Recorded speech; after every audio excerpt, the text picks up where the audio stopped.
रूबरू कार्यक्रम में आज हम मौजूद हैं हरियाणा के फरीदाबाद ज़िले के अटाली गांव के प्राचीन शिव मंदिर पर, जहां पर आज महाशिवरात्रि के अवसर पर भक्तों की कतार लगी हुई है।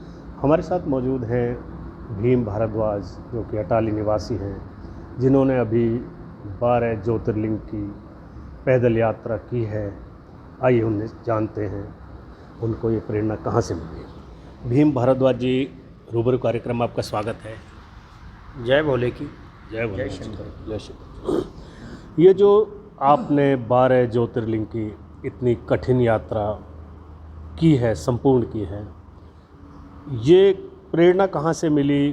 कैसे आपके मन में आया कि इतनी कठिन यात्रा करनी है? ये विचार मेरे भोले बाबा, यहाँ पे मैं बहुत दिनों से कांवड़ चढ़ाता हूँ, काफ़ी दिन से चढ़ा रहा हूँ। ये मेरी आज 65वीं कांवड़ थी। आज महाशिवरात्रि है, वो मेरा जल बहुत संपूर्ण हुआ। इससे पहले मेरे पिताजी बाबा के धाम में आते थे, जाते थे। उन्होंने मुझे छोटे से नहीं बताया था एक 12 ज्योतिर्लिंग भी होते हैं, परंतु उस टाइम पे मैं ज़्यादा गौर भी नहीं करी थी। फिर मैं धीरे धीरे बाबा के पास आता गया, जितनी मैंने कांवड़ चढ़ाता रहा तो मुझे उनके बारे में बहुत कुछ ज्ञान हुआ। उसके बाद में मैंने आज से पिछला सावन लगता था अपना 8वां महीना 2 तारीख, तो मैं गंगोत्री से जल लेके केदारनाथ से जल लेके यहाँ शिवलिंग पे चढ़ाया गांव अटाली में। उसके बाद में मैं घर पे गया तो मेरे विचार तो पहले से ही थे ये कि मुझे 12 ज्योतिर्लिंग करने हैं। मेरा यहाँ पर मन नहीं लगा। मेरी यहाँ पे यात्रा से तो बाबा ने बुलावा आया था तो कैसे ही मान लो। उसके बाद में मैंने ये विचार कर लिया। मैं यहाँ से अपनी ये जन्माष्टमी थी 19 तारीख को, मैं यहाँ से 20 तारीख को लेकर गया। फिर मैंने 21 तारीख को जल उठाया, यहाँ से जा कर के मैंने काशी विश्वनाथ जल चढ़ाया, वहाँ से जल लेकर के फिर मैं गया देवघर जाने के बाद में मैं श्रीशैलम गया हूँ। पैदल यात्रा चलती रही है मेरी। वहाँ श्रीशैलम के पहले मुझे कई बार परेशानी भी आई है। इस यात्रा में परेशानी ये आई है कि वहाँ गाँव में जैसे शाम का टाइम होता था, कुछ वो नशेड़ी लोग इसमें यात्रा में परेशानी करने लगे थे। जो झंडा देख करके मुझे लगा मुझे अब जंगल से यात्रा करनी चाहिए। मैं उस टाइम पर फिर वहाँ जंगल में चला गया। मैंने ये यात्रा ज़्यादा से ज़्यादा आदिवासी में करी है, जंगल के रास्ते से करी है। मैंने ज़्यादा इस रास्ते में मोबाइल का ज़्यादा वो लिया है। अभी आपने 3 ज्योतिर्लिंग का बताया, इससे आगे पूरी यात्रा में इसके बाद कहाँ गया? उसके बाद में मैं फिर अपना तमिलनाडु गया हूँ, जो अपना श्रीलंका के पास में पड़ते हैं। तमिलनाडु के बाद में मैंने महाराष्ट्र में आया हूँ।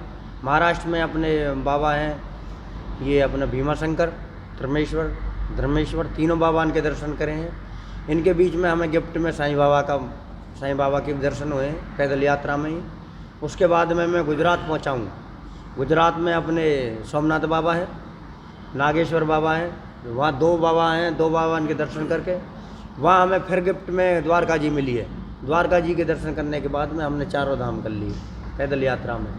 क्योंकि अब गढ़वाल से अब वहाँ जब हम केदारनाथ गए थे तो उधर भी हमने 4 धाम मतलब पूरे दर्शन करके जब गए थे वहाँ आगे 12 ज्योतिर्लिंग के लिए, उधर द्वारका जी के दर्शन करने के बाद में फिर हमने MP में आए। MP में ओमकारा बाबा के दर्शन करे हैं, जलाभिषेक किया है इन पे। फिर ममकेश्वर बाबा भी हुई हैं उधर ही। नर्मदा नदी की परिक्रमा बचाते हुए हम उसे परिक्रमा के हिसाब से अंदर लेते हुए, थोड़ा फालतू तो चलना पड़ा था परिक्रमा के लिए। फालतू में इतना हो गया था 1000-1200 किलोमीटर उसकी हमने परिक्रमा अंदर लेकर, क्योंकि वो वहाँ परिक्रमा लगती है नर्मदा नदी की।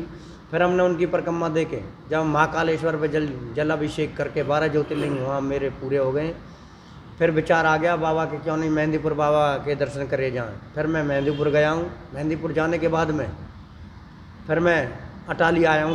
मैंने 1 तारीख को यहाँ अटाली आकर के शिव मंदिर पे जलाभिषेक किया है। उसके बाद में जलाभिषेक करके 2 तारीख को 2-4 दिन वैसे बाबा के अपना मंदिर की सही देख रेख करके फिर हम यहाँ से लेकर गए। यहाँ से निकलने के बाद में अपनी महाशिवरात्रि 18 तारीख की है। 18 तारीख की है दूसरे महीना में। तो इस पर हमने वहाँ से 5 दिन की मंजिल करके ग्रुप के साथ में पूरा ग्रुप लिया है। ग्रुप के साथ में आज यहाँ पे 100-125 कांवड़ चढ़ी हैं हमारी अटाली से।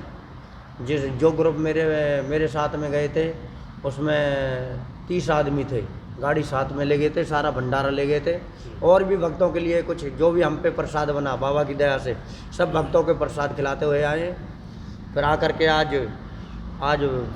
शिव मंदिर पे पहुँचे। आज सुबह के टाइम 7 बजे का जल था, 7 बजे जल अभिषेक करके और अपना प्रसाद बना के प्रसाद दे के बाबा को यह यात्रा संपूर्ण हुई है। मेरे पे यही है कि बाबा की बहुत कृपा रही है। जी, ये पूरी यात्रा लगभग कितने किलोमीटर की रही और कुल कितना समय लगा इसमें? यह यात्रा वैसे तो बहुत ज़्यादा पड़ती थी, 21,000 की पड़ती थी, मगर ये फ़ोन के ज़रिए जो ये मैं शॉर्ट बोलते हैं जैसे रास्ते को, मेरे मोबाइल का बहुत साथ दिया है। मेरे कुल अंदाज़ा कितने किलोमीटर रही? अंदाज़ा मैं 12 ज्योतिर्लिंग की पूरी? 12 ज्योतिर्लिंग में ये अंदाजे में बैठी है यात्रा। 13-13.5 हज़ार किलोमीटर की बैठी थी। और कितना समय लगा इसको पूरी करने में? इसमें 6 महीना लगे हैं।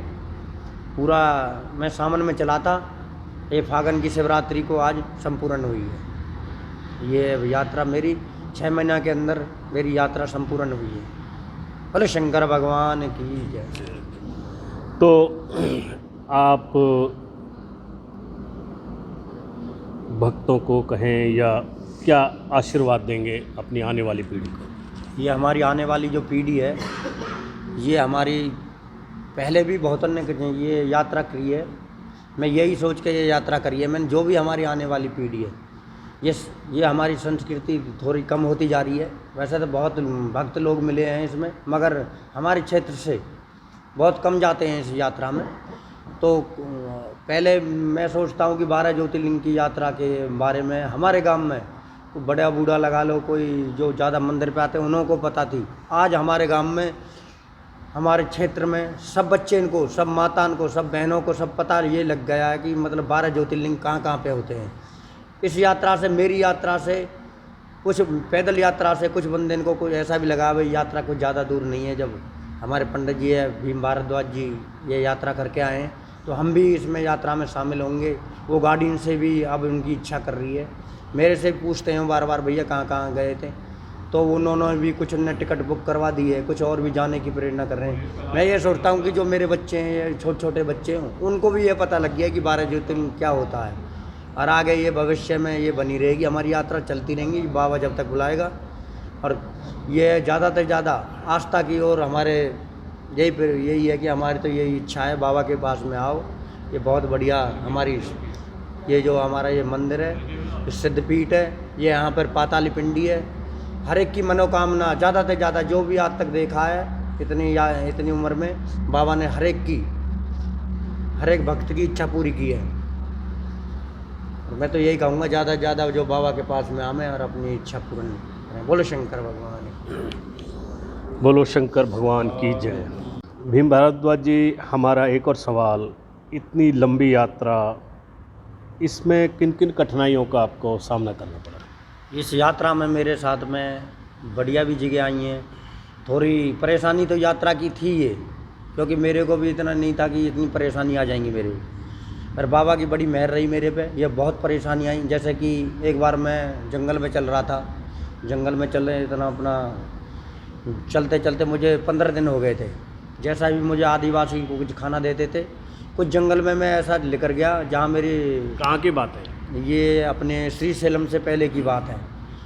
उसमें पहाड़ का रास्ता सा बहुत, उस जगह पे मुझे 6 दिन हो गए थे कुछ खाए, तो वो कचरिया टाइप में फरफेंदुआ होते हैं, मैंने उनका बक्कल खाया, उससे मेरी थोड़ी तबीयत ज़्यादा ख़राब होगी। मुझे लगा कि भाई अब बहुत इसने उस पर पहुँच गया था, मुझे लास्ट चल रहा मेरा ये। उसके बाद में मैंने बाबा का नाम लिया, उसी रात सुबह को मैं थोड़ी सी मेरी तबीयत सही हुई। फिर मैं श्री सेलम पहुँचा, श्री सेलम मैंने जल चढ़ा करके फिर मैं जंगल में चला गया। मैं 15 दिन तक जंगल में चलता रहा। वहाँ मुझे जीव काफ़ी मिले थे जीवन में, जैसे कि मुझे तेंदुआ मिला था, और ये तेंदुआ मिला था जो मेरे पास में बाबा का झंडा था, मेरे पास में पीछे एक बैग था, बाबा का जो ही झंडा देखा तेंदुआ ने वो जंगल से साफ हो गया। मैंने देख करके एक बार तो मैंने बाबा का नाम लिया, पर कोई ऐसी भय जैसी चीज़ नहीं देखी। कई बार मुझे नदी मिली है वहाँ जंगलों में, जिनमें मुझे लगा था कि भाई अब ये बहुत कठिनाई में है, जैसे कि जल आना, एकदम जल आ जाता था नदियों में, अब बाबा की कोई ऐसी कृपा हुई, वहाँ नदी भी मैंने अपनी तैर के वैसे अपना जमा करके पाम झंडा की सहायता से बाबा का नाम लेते हुए वो नदी मैंने पार करी है। काफ़ी नदी परी हैं। एक नदी तो ऐसी थी जिसमें मैं नहाने के लिए गया, मेरा पैर फिसल गया, मैं अंदर चला गया नदी में। पर उसके बाद में मैंने बहुत बाबा का नाम लेते हुए मुझे 1 घंटा लग गया उस नदी से निकलने के लिए। मैं तो एक बार सोच ही रहा था भाई अब लास्ट है ये बाबा का, मगर बाबा की ऐसी कृपा हुई कि क्योंकि जल रह रहा था वो, मैंने तीसरा ही शिवलिंग करा था वहाँ पे। मैं रामेश्वर बाबा के लिए जाते हुए, तमिलनाडु के पहले की बात है ये, तो वहाँ पे बाबा ने पूरा, मुझे लगा कि हाँ बाबा ने मेरा हाथ पकड़ के, कोई पीछे से मुझे धक्का दे रहा है, मैं उसे नदी से आराम से बाहर आ गया। बाकी फिर उसे मैं आगे चला यहाँ पे अपना, या कर्नाटक में भी मुझे जंगलों के रास्ते से, कर्नाटक और ये तमिलनाडु के जो बॉर्डर पर आता, वहाँ हमें थोड़ा पुलिस की भी थोड़ी दिक्कत आई थी। पुलिस वालों ने रोक दिया क्योंकि जंगली जीव होते थे वहाँ। उन्होंने मुझे 5 किलोमीटर लगा लो, 7 किलोमीटर लगा लो, जंगल जीवनों से जाल में डाल के, अंदर जाल वाली गाड़ी होती है उन पर, वहाँ से निकाले। उन्होंने फिर कह दिया भाई चलो जाओ जंगल से, वो वहाँ जंगल देखते हैं तो 40 किलोमीटर का जंगल पड़ता था। फिर उसके बाद में ये बाबा हैं, ये मेरे से इनकी मुलाकात हुई। इन्होंने साइकिल ले करके ये भी चलते रहे उस रास्ते में, ये साइकिल से थे, वह पैदल भी चलते थे। वहाँ पे हमें बहुत काफ़ी हाथी ऐसे जीव और भी जीव मिले थे, हिरण जैसे चीता, मगर वहाँ पे फौजी थे, 20-20 फौजी की बटालियन थी। वो मैं 5 किलोमीटर 10 किलोमीटर का रास्ते में वो हमें आगे बढ़ाते रहे, वो बराबर में चलते रहे, हम भी उनके बराबर में साथ में चलते रहे थे। वहाँ की हमारी ज़्यादातर ज़्यादा परेशानी आई थी तो भाषा के लिए आई थी। हमने 2-4 शब्द, जैसे हमारे यहाँ पे बोलते हैं जल, वहाँ पे तनी बोलते हैं। हमने 2-4 आइटमों के ऐसे जो खाने पीने के आइटम थे उनके नाम हमने वहाँ पे पूछ करके वो याद कर लिए थे। पर यात्रा हमने बराबर यात्रा करते रहे।